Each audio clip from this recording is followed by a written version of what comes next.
আছি এখন কোতো সিটি টোকিওতে। প্রচণ্ড রোদ এবং প্রচণ্ড গরম। সামার ভ্যাকেশন চলতেছে, একটা জায়গায় বেড়াতে আসলাম। খুবই সুন্দর একটি জায়গা, খুবই মনোরম একটা পরিবেশ।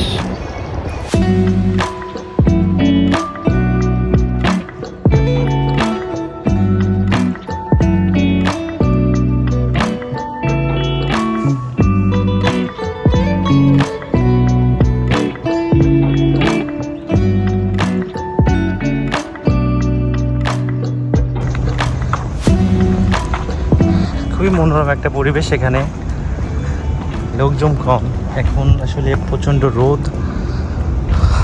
আর এখানে একটা বে বলে আর কি, টোকিও বে, একটা সমুদ্রের শাখা, নালা কি বলে এটাকে, চলে এসছে শহরের মধ্যে।